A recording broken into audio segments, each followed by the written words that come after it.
অতিরিক্ত গরম ও তাপদাহে জামালপুর জেনারেল হাসপাতালে বেড়েছে ডায়রিয়া, জ্বর, সর্দি আক্রান্ত রোগীর সংখ্যা। অতিরিক্ত রোগীর চাপে জায়গা না পেয়ে অনেকেই চিকিৎসা নিচ্ছেন মেঝে ও বারান্দায়।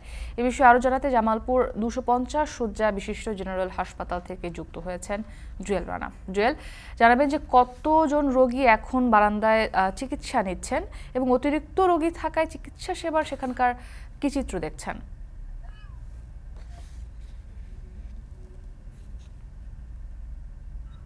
আহ মুক্তি গেল 2 সপ্তাহের টানা তাপদাহ অতিরিক্ত গরমে ইতিমধ্যে জামালপুরের মানুষ কিন্তু নাকাল হয়ে পড়েছে আর জনজীবনের একটা স্থবিরতা দেখা দিয়েছে।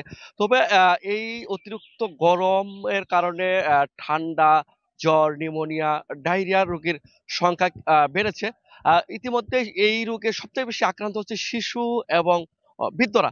আমি জামালপুর 250 শয্যা বিশিষ্ট জেনারেল হাসপাতালে রয়েছি।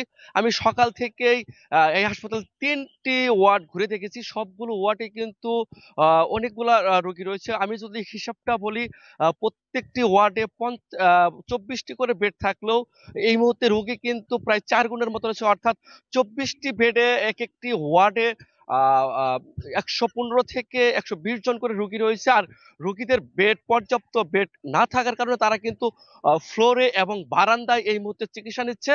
আর রোগীর চেয়ে রোগীর স্বজনের সংখ্যা অনেকটা বেশি হওয়াতে এই হাসপাতালে যে সকল ডাক্তার রয়েছে তাদের কিন্তু চিকিৎসা সেবা দিতে কিছুটা ব্যাহত হচ্ছে। আর এই হাসপাতালের সহকারী পরিচালক ডাক্তার সোহানুর রহমান সোহান আ আ জানিয়েছেন যে বিষয়টি এখানে যেই পরিমাণ রোগীর চাপ রয়েছে সেই পরিমাণ তাদের ডাক্তার কিছুটা সংকট রয়েছে। যে পরিমাণ তাদের ডাক্তার এবং বিশেষজ্ঞ ডাক্তার রয়েছে সেই ডাক্তার দিয়ে তারা সাধ্যের মধ্যে সবটুকু দিয়েই তারা রোগীদের সেবা দেওয়ার চেষ্টা করছে। আর রোগীদের একটি অভিযোগ রয়েছে, সেই অভিযোগটি হচ্ছে হাসপাতালে পর্যাপ্ত পরিমাণ স্যানিটেশন ব্যবস্থা না থাকার কারণে তাদের কিন্তু একটি হিমশিম খেতে হচ্ছে। আর আ আ লোডশেডিং এর কথা যদি বলা হয়, মাঝে মধ্যেই লোডশেডিং হচ্ছে। তবে সেটি কিন্তু অভিযোগ না থাকলেও তাদের অভিযোগ হচ্ছে পর্যাপ্ত যে বেডের ব্যবস্থা না থাকার কারণে, এমনকি ডাক্তার সংকটের কারণেই তাদের একটি চিকিৎসা সেবা ব্যাহত হচ্ছে।